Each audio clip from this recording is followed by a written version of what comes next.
Olá, gente, tudo bom? Meu nome é William, eu sou professor de Física aqui da Oficina do Estudante e eu vim dar a minha dica para vocês a respeito da prova. Tem um assunto que resolveu aparecer esse ano, depois de muitos anos, que é o assunto de capacitores elétricos. O Enem disse que ia cobrar sobre esse assunto, agora foi a prova adiada, vamos esperar para ver o que acontece na próxima. Os vestibulares, seguindo essa tendência do Enem, podem acabar cobrando um pouco a respeito de capacitores também, por isso vale a pena você prestar atenção nessa dica. Olha só, nós vamos bater um papo rápido sobre como funciona o capacitor e quais são as suas principais utilidades dentro de um circuito elétrico. A ideia é mais ou menos a seguinte, os capacitores são dispositivos construídos com o único objetivo de armazenar cargas. Essa é a principal ideia. Todo capacitor, onde quer que ele seja conectado, ele vai ter a função básica de armazenar cargas elétricas, tá certo? Armazenando carga elétrica, ele vai também armazenar energia elétrica. E daí a sua importância. Armazenar energia elétrica é uma coisa, você sabe, importante. E dentro de alguns circuitos elétricos, esse armazenamento é essencial, tá? Deixa eu comentar com você sobre os tipos de capacitores. Existem, na verdade, uma infinidade de formas. Existem capacitores de placas paralelas, cilíndricos, esféricos, em forma de disco, com capacidade variável, enfim, os mais diferentes casos, tá? Mas, para todos eles, a gente utiliza sempre a mesma representação. Os capacitores, eles são indicados por essa simbologia. Duas placas paralelas, dois terminais. Todo capacitor elétrico possui duas armaduras condutoras, duas placas condutoras, duas placas metálicas. E entre essas placas metálicas coloca-se um recheio, tá? De um material isolante. O que vai aqui dentro é um dielétrico, tá? Um material isolante. Beleza?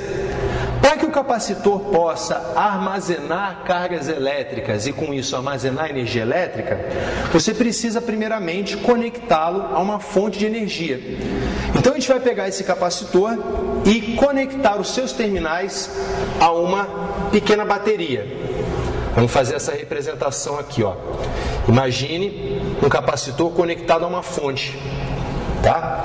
Suponha que o terminal positivo dessa fonte esteja conectado nessa armadura do capacitor, enquanto o terminal negativo da fonte está conectado nessa outra armadura do capacitor. Essa representação de fonte você já conhece, o mais no maior, o menos no menor. Suponha que essa fonte tem uma tensão U. O processo de carga do capacitor se inicia no exato momento em que a tensão é conectada aos terminais do capacitor. E esse processo de carga acontece da seguinte maneira, presta atenção, Alguns elétrons dessa placa metálica vão ser arrancados pela diferença de potencial com o terminal positivo da fonte. Cada elétron que sai dessa placa vai migrar pelo circuito através desse fio, vai descer por esse fio, vai passar através da pilha, vai seguir através desse trecho, de novo por aqui e finalmente até a outra placa do capacitor, onde ela é então absorvida, digamos assim, pela placa. Essa placa metálica que perdeu o elétron e que estava inicialmente neutra, ficou agora positivamente carregada pela falta desse elétron. A outra placa, a outra armadura que recebeu o elétron daquela primeira, fica negativamente eletrizada agora pelo excesso de um elétron. Acontece que esse deslocamento de cargas, ele não acontece para um elétron apenas. Vários elétrons vão ser arrancados dessa placa e vão ser deslocados para outra. Cada elétron que vai saindo dessa armadura vai fazendo com que ela fique ainda mais positiva, enquanto que a outra placa que vai recebendo os elétrons vai ficando cada vez mais negativa. Daí você deve estar pensando em que momento esse processo termina, né? Pois é, à medida que o capacitor vai acumulando cargas, beleza? Vai aparecendo uma diferença de potencial entre as suas armaduras. Essa diferença de potencial U, ela vai crescendo até o momento em que se iguala a DDP da própria fonte. Quando isso for igual a isso, o processo de carga simplesmente se interrompe, né? Se a gente chamar genericamente essa força eletromotriz de epsilon, quando U for igual a epsilon, o processo de carga se encerra.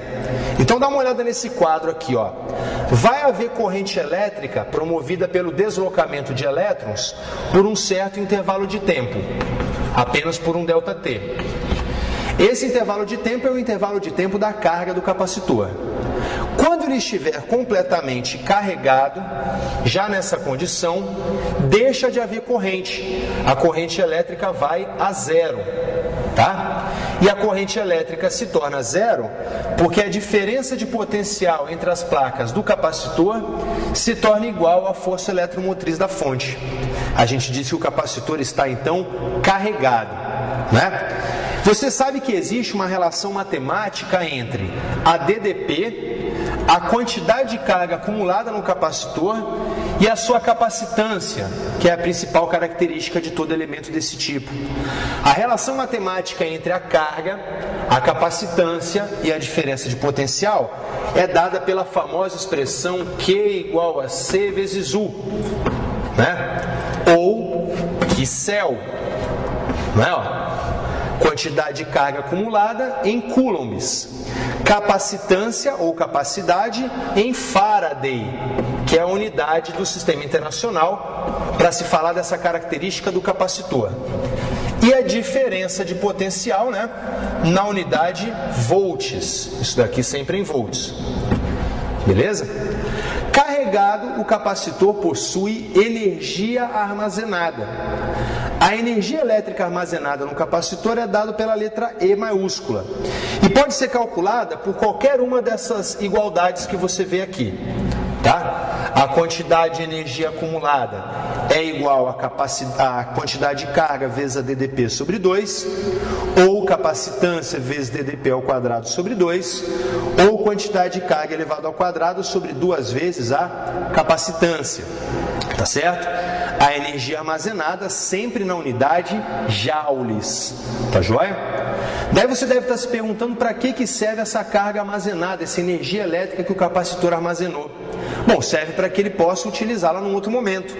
Essas lâmpadas de emergência que você vê nos shopping centers, por exemplo, e que só funcionam quando acaba a energia elétrica, usam capacitores, que num processo de descarga vão alimentar uma lâmpada de emergência por um certo tempo. Durante a descarga, nós teremos então uma corrente que dura um certo ΔT.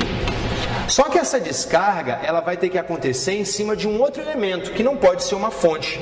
Vamos substituir esse cara por uma lâmpada, por exemplo. Ó. A lâmpada incandescente vai se aproveitar da energia armazenada no capacitor para se manter acesa por um certo espaço de tempo, que é justamente o intervalo de tempo da descarga, tá certo?